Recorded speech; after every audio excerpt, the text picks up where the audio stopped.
Good morning to you all. I thank CNBC, Rockwell, and Forbes for giving me an opportunity this morning to be with you and put across my views on the issue. I heard a couple of questions on the smart manufacturing. I think there couldn't be any more relevant topic today for us than what you have chosen, India Inc. on the move and the smart manufacturing. As our Honorable Prime Minister on the 75th anniversary of Independence Day from Red Fort said when he said that India has to be a developed country, developed economy by 2047. And I think all of us in our hearts have been aspiring it to be so, and he articulated for the whole nation. And as he earlier said, the Atmanirbhar Bharat, Make in India, obviously these all are the links of the chain which only can lead us to be a developed economy in 25 years from now. The smart manufacturing may mean many things to many persons. Like one of the questions here was, would it displace labor? Obviously. So let's go to 1980s, when in our country we are talking of computers displacing labor. None of us is talking about that today. Why? Because while it is correct, it's incorrect. The size of the pie is going to be so huge that the existing jobs, even if lost, the labor lost has to retrain itself for the new jobs. But the new jobs are many times more than the jobs lost. Or, let's look at it this way, there is no survival.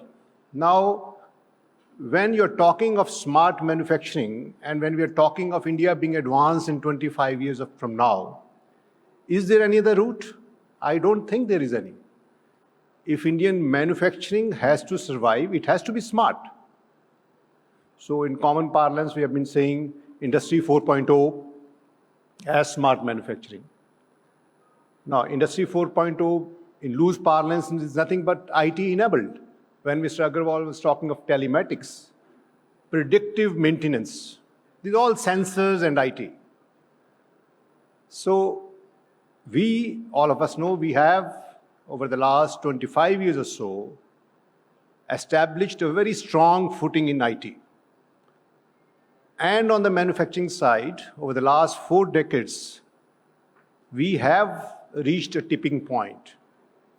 So IT and manufacturing, Industry 4.0 or the smart manufacturing, that's smart is an icing on the cake.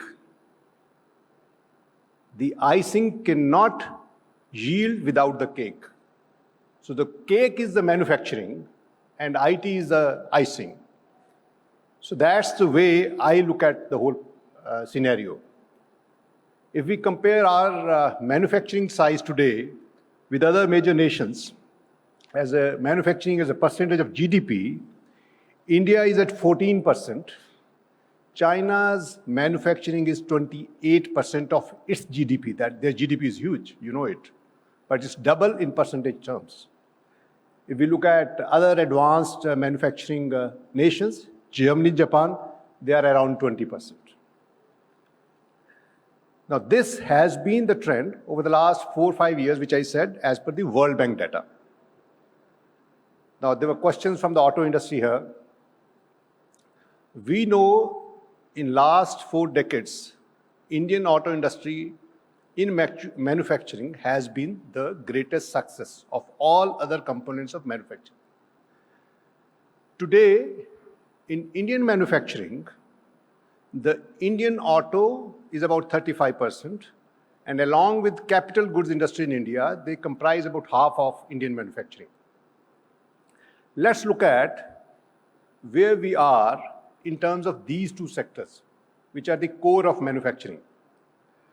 So, as I said, we have reached a tipping point because of the strengths.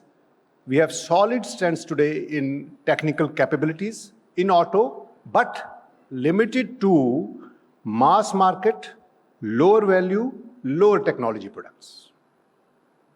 When we talk of numbers, we are number one in two-wheelers, three-wheelers, and tractors. But when we talk of value, we are at number 11 in the world. Today, we are exporting about $27 billion of auto components, auto vehicles. But in these 4 decades, we have created a high-quality pool of human resource. Simultaneously, many of the companies have made good investments in engineering R&D. In terms of emission norms, today the Indian auto is, in its products, at par with the emission norms of European Union. But if we look at the other side,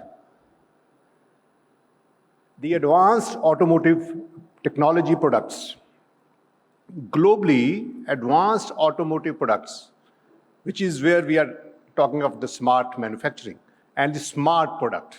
So when Mr. Agarwal talked about telematics, that's one of those kinds. If we don't have those things in your truck, you can't achieve what he was talking about. So advanced automotive technology products globally are 18% of the auto industry. But if we look at the Indian auto manufacturing, it is at just 3%. While we have good numbers, as I mentioned earlier, in the global automotive trade, Indian auto, with its $27 billion, is less than 2%. While we are spending on engineering R&D, but we are much lower.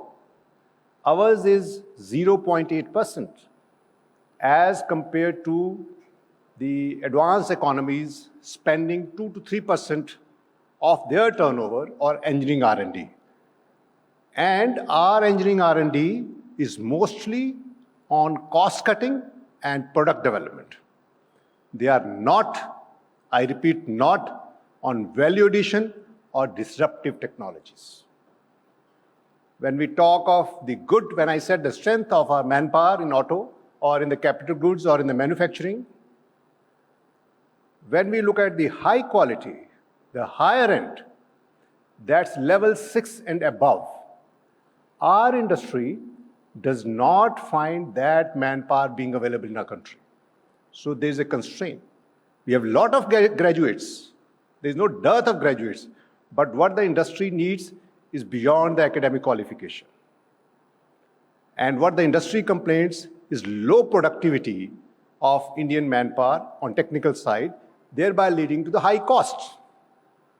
So one of the persons was sharing with me in Switzerland that the East European IT manpower, because of their higher productivity, is lower to them in terms of cost than the Indian IT manpower.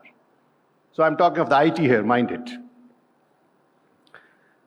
Now, what is it going to lead to? So what I say are today, the core, high-value core materials and parts, there's a huge dependence on imports in the capital goods and in the auto.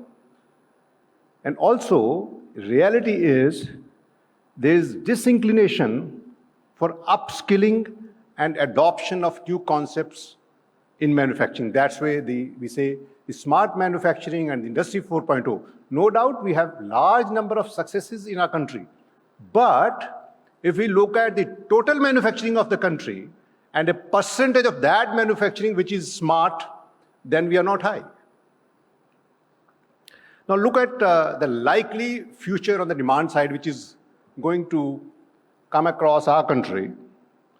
Today, the car density in our country is 25 per thousand as compared to 173 of China and 837 of USA. The advanced automotive technology products which I was talking, which is at 18% today of the auto industry, in 8 years' time, that is by 2030, it is likely to go up to 30%. The auto industry is important because of the positive multiplier effect it has, because it consumes steel, aluminum, glass, plastic, electronics, you know all of that. It's a long chain involving MSME, tier 1, 2, 3, and creating jobs downstream. Generally, it is said that 100 rupees increase in automotive industry increases GDP by 300. And if we look at the world scenario over the last 100 years, whether it is USA, UK, Germany, Italy, France, or Japan, the first industry to grow in these countries was the auto industry. And all such hubs which they have of manufacturing hubs, within a radius of 200 miles, you find auto leading to capital goods leading to defense, and defense leading to aerospace. That has been the growth path or the trajectory in terms of higher technology, engineering R&D happening in those hubs. So good part about us is that we have reached a tipping point in auto, but we have a long way to go to be the developed economy by 2047, as all of us aspire. Now let's look at the scenario of auto. What is happening? All of us know the disruptive technologies of electric vehicles happening across the world, hydrogen fuel cells, and I am told very soon we are going to have hydrogen-powered, not hydrogen fuel cell, hydrogen-powered ICE being tested in our country maybe 6 months' time. This is where we are when somebody talked about the disruptive technologies. The auto electronics, because of the smart manufacturing content, the auto electronics content in an automobile is likely to go up to 45% by 2030. And as on today, we are largely importing at auto electronics. All of you know better than me in this.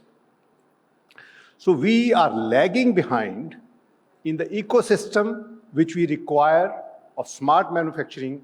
Otherwise, if we do not move, our dependence on imports will increase because consumers want something, and you as an industry, obviously, as was said earlier, you have to cater to the consumer, you have to come up with the best products. Now, auto is important because, see, still, even after the grand success, Indian auto is at 3.5% of India's GDP. China is 8.1%, Chinese auto of the Chinese GDP. Japan is 12.3%, Korea is 14.3%, and Germany is 15.4%. So see where we have to go, the scope. In terms of capital goods, India's capital goods industry as a part of its GDP is 1.8%. Germany, almost double, 3.4%. China, 4.1%. And capital goods as a part of the manufacturing GDP, India is at 12%, Germany is 29%, China is 27%, US is 26%. See where we have to go. Now, on the other hand, the likely scenario in the next 10 years is that the passenger transport is likely to go up by 30%. And the freight transport is likely to go up by 50%. And all of you know, as on today, it's more likely to continue. More than half of it is the road transport. So these are the opportunities available. Now, we had done a detailed exercise with the industry.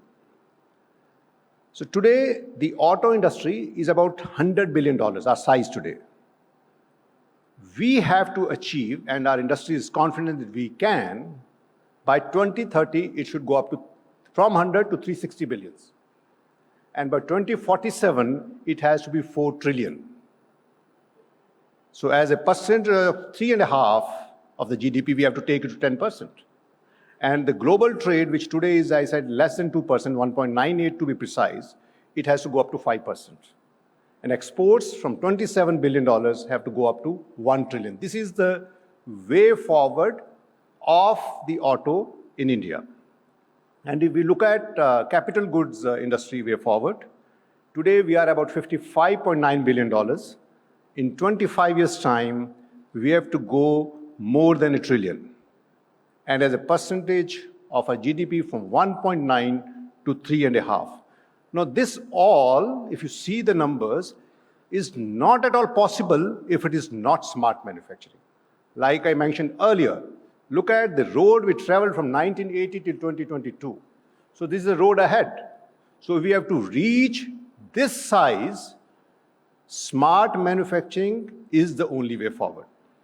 Government of India towards this, on the manufacturing side across various sectors, in the last 2 years has come out with a number of PLIs totaling a payout of something like 1.5 lakh crore of rupees.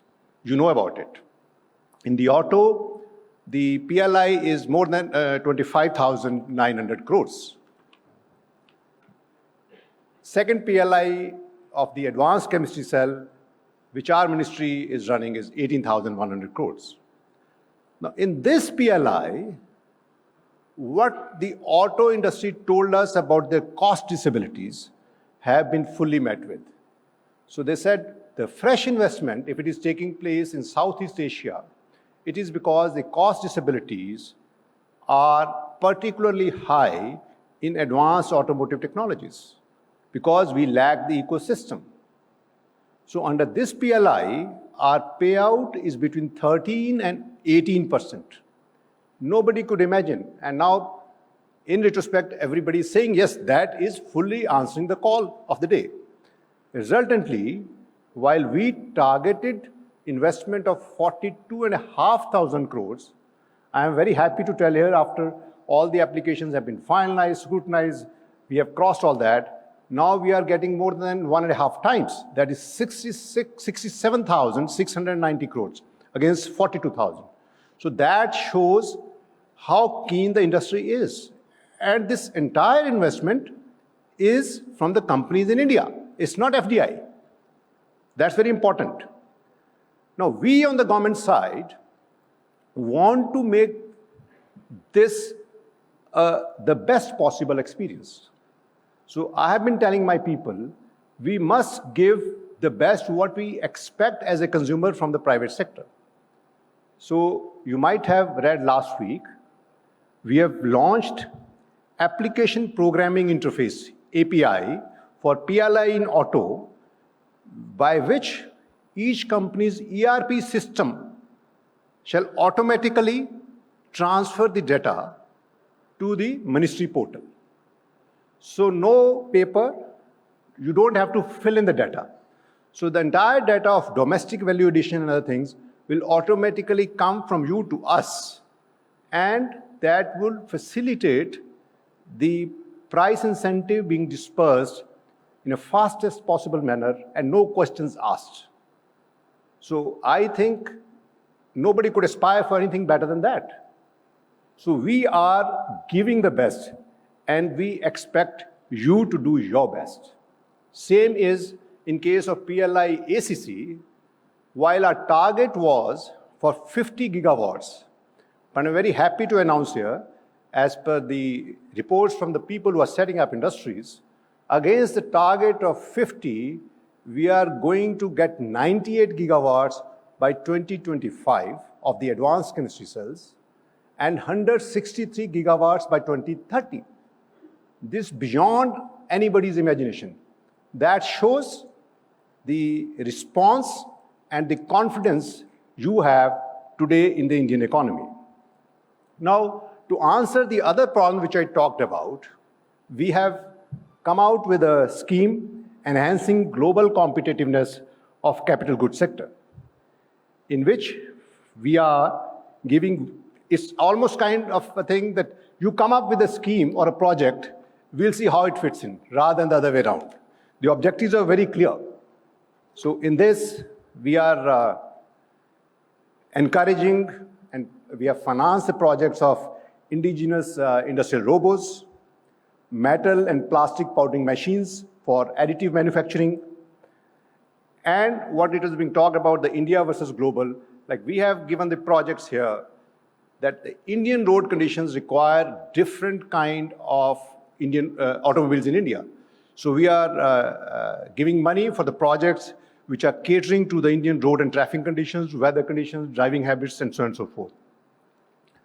We have created a separate capsule for having qualification packs of level 6 and above, so that the Indian engineers are then trained and made fit, and they can fill the gap of the demand and supply of high-level technical manpower. One of the examples is like the welding technology. So there's a great dearth of high-quality welders in India. Currently, we have advanced welding technology institute in Trichy, run by BHEL, which had the capacity of 1,000 persons turn out every year. We have now decided to increase it to 5,000, five-fold increase in 2 years' time.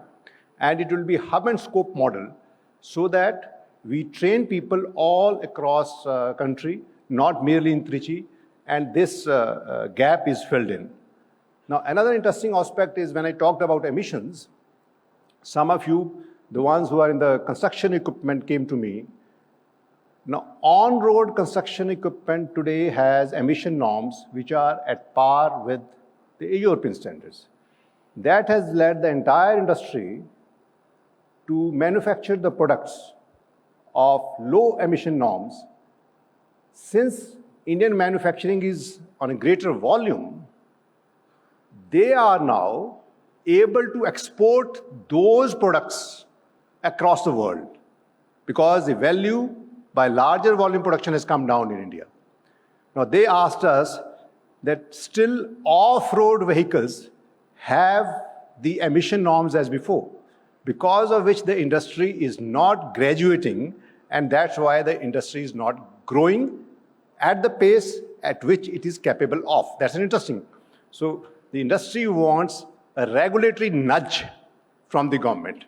Having said that, now you might have heard about some of the accidents on the electric cell side, battery side. So now what we are doing, we have studied the best of the testing norms being available across the world, whether it is a cell or a battery pack or a battery management system. Last month, we have sanctioned approximately 100 crores to ARI Pune. They'll set up most of this equipment by March. So we will create the world-class testing facility first. And now we are asking the industry that since these will be set up by 31st March, from 1st April onwards, if they have to take incentive under PLI or under FAME, they ought to meet those standards. So we are not asking you to do your high-value production, which the country doesn't have the infra even to test. So we are creating the infra first and then asking you, because as I talked about the disruptive technologies, now the way that is happening in auto, for the first time in 100 years, auto industry globally is facing that disruption, which didn't, because ICE has got options today, or ICE has to change to hydrogen or whatever.